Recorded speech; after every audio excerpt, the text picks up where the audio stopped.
Rencana peluncuran awal jet tempur generasi baru KF-21 Borame yang turut dikembangkan oleh Indonesia dan Korea Selatan akhirnya terungkap. Program ini menunjukkan kemajuan signifikan, menandai langkah besar menuju hadirnya pesawat tempur modern yang akan memperkuat kekuatan udara kedua negara. Para pecinta aviasi, Korea Aerospace Industries ternyata nggak main-main. Mereka mempercepat peluncuran awal jet tempur KF-21. Si jagoan generasi 4,5 yang super keren ini menjadi Maret 2026, lebih cepat 10 bulan dari jadwal semula. Bayangkan, kalau awalnya seperti penerbangan santai, sekarang mereka malah ngegas full throttle tanpa rem. Program KF-21 sendiri ini bukan sembarangan. Dikembangkan bersama Indonesia dimulai dari tahun 2015 dengan anggaran sekitar 7-8 miliar dolar. Sejauh ini sudah ada 6 prototipe yang terbang lebih dari 2.000 kali, termasuk uji supersonik. Iya, bayangkan jet ini bisa melesat lebih cepat dari dorongan kopi pagi kita, uji malam hari, dan bahkan pemisahan senjata. Jadi bukan cuma main-main di hanggar, mereka benar-benar menguji jet ini sampai habis. Sekarang, prototipe KF-21 berada di tahap akhir Blok E. Peluncuran awal ini nggak cuma soal pamer teknologi, tapi juga strategi penting buat menghadapi ancaman nuklir dan rudal dari Korea Utara. Sekalian juga, mereka bisa mulai pensiunin F-4E yang sudah tua. Ya, jet itu udah kayak nenek-nenek di hanggar, waktunya istirahat. Perakitan akhir pesawat produksi pertama sudah dimulai sejak Mei 2025, dengan kontrak produksi awal 20 pesawat senilai 1,9 triliun won. Ini tanda bahwa Korea Selatan serius banget memperkuat kemampuan jet tempurnya di dalam negeri. Yang bikin makin keren, KF-21 ini bakal dipersenjatai dengan rudal udara ke udara jarak pendek produksi dalam negeri. Proyek ini dipimpin oleh Badan Pengembangan Pertahanan Korea, atau ADD, melibatkan LIG Next One dan Hanwha Aerospace dengan biaya sekitar 296 juta dolar. Strateginya jelas, nggak mau lagi tergantung rudal asing, sekaligus bikin KF-21 lebih menarik untuk pasar ekspor. Dan percaya atau enggak, KF-21 ini bisa jadi pesaing serius F-35 Lightning II AS, tapi dengan harga yang jauh lebih ramah di kantong. Jadi buat negara-negara yang pengen punya jet tempur modern, tapi nggak mau kantong bolong, KF-21 bisa jadi pilihan yang cerdas. Perjalanan KF-21 dari prototipe ke produksi ini terbilang cepat. Pesawat ini resmi diperkenalkan publik pada April 2021, terbang perdana Juli 2022, dan diperkirakan mulai beroperasi penuh di Angkatan Udara Korea pada pertengahan 2026. Jadi dalam waktu singkat, impian Korea Selatan untuk punya platform jet tempur generasi mendatang sendiri bakal terwujud. Yang menarik lagi, KF-21 ini nggak cuma soal kecepatan dan tampilan kece.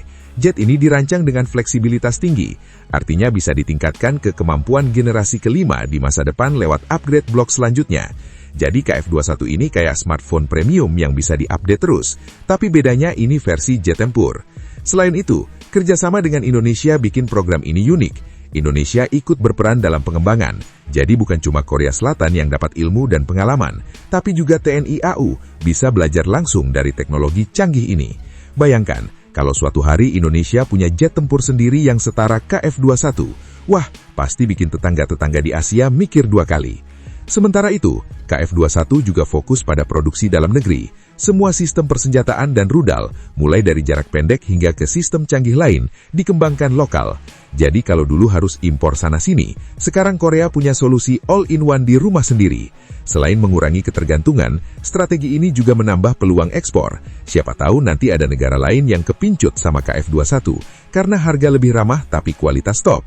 Yang lucu tapi nyata, selama uji coba, para teknisi Korea sampai nggak tidur, karena prototipe ini diuji dari segala sisi, supersonik, malam hari, pemisahan senjata, bahkan simulasi skenario tempur yang ekstrim. Bisa dibilang mereka kayak orang yang main game flight simulator tapi versi nyata, jetnya bisa meledak kalau salah. Dan jangan lupa, F-4E yang udah tua akan segera pensiun. Bayangkan, jet-jet tua ini seperti kakek nenek yang akhirnya bisa istirahat setelah puluhan tahun bekerja keras di hanggar. Sementara KF-21 akan jadi pahlawan baru di langit Korea, siap menghadapi segala tantangan modern.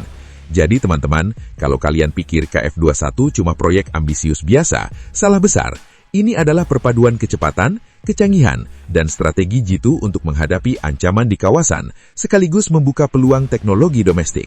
Dan percaya deh, meski terlihat serius, di balik layar para teknisi dan pilot pasti juga sering ketawa geli tiap kali jet ini menunjukkan kemampuan supernya di langit.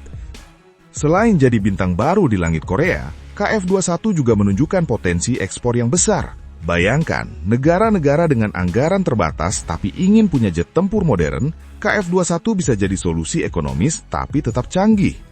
Jadi, ini bukan cuma soal kebanggaan nasional, tapi juga strategi ekonomi dan diplomasi.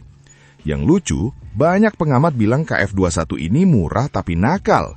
Maksudnya, meski harganya lebih ramah dibanding F-35, kemampuannya nggak kalah bikin deg-degan lawan. Bisa dibilang, jet ini kayak murid teladan di kelas yang gak cuma pintar, tapi juga punya selera humor. Kalau ketemu lawan, langsung bikin kaget. Dan ngomongin upgrade, KF-21 punya jalur pengembangan yang fleksibel. Versi Blok 1 ini baru permulaan, tapi Blok 2 dan 3 nanti bisa nambah kemampuan siluman, radar canggih, dan sensor terbaru. Jadi, jet ini seperti laptop gaming yang tiap tahun bisa upgrade kartu grafis. Bedanya kalau salah upgrade, nggak cuma lag, tapi bisa meledak. Selain kemampuan tempur dan potensi ekspor, KF-21 juga punya sisi kepraktisan yang bikin negara lain ngiler. Bayangkan, punya jet canggih tapi biaya operasional lebih ramah dibanding F-35. Jadi, negara dengan anggaran terbatas tetap bisa punya pertahanan modern. Kalau diibaratkan, KF-21 ini kayak mobil sport mewah, tapi harganya cuma sepeda motor. Tetap bikin lawan melotot. Dan yang bikin penasaran, meski desainnya sudah super canggih, KF-21 masih punya ruang upgrade besar. Blok selanjutnya bakal menambah kemampuan siluman, radar mutakhir, dan sistem senjata modern. Jadi, jet ini nggak cuma keren sekarang, tapi bakal makin menakutkan di masa depan. Bayangkan, kayak smartphone mahal yang tiap tahun bisa upgrade kartu grafis. Bedanya kalau salah upgrade bukan cuma error, tapi bisa bikin pilot kaget. Kerjasama dengan Indonesia juga memberi nuansa unik. Indonesia ikut mengamati, belajar teknologi canggih, dan siapa tahu suatu hari bisa punya versi sendiri dari KF-21. Bayangkan, kalau pilot muda TNI AU bisa terbang dengan teknologi yang sama dengan Korea Selatan, wah pasti bangga banget. Sementara itu, di hanggar Korea, para teknisi dan insinyur bekerja keras. Uji prototipe sudah ribuan jam, termasuk supersonik, malam hari, dan skenario tempur ekstrim. Bisa dibilang mereka kayak chef bintang 5 yang masak resep baru berulang kali sampai sempurna. Beda cuma kalau salah, pesawatnya yang jadi gosong.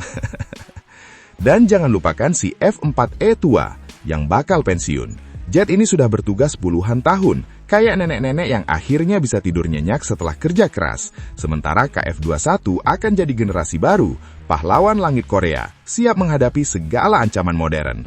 Jadi, teman-teman, KF-21 bukan sekedar proyek jet tempur biasa. Ini kombinasi kecanggihan, strategi, fleksibilitas, dan sedikit humor di balik layar. Dari uji ribuan jam sampai rencana ekspor, dari pengembangan lokal sampai kerjasama internasional, semuanya menunjukkan ambisi Korea Selatan untuk punya jet tempur generasi mendatang sendiri.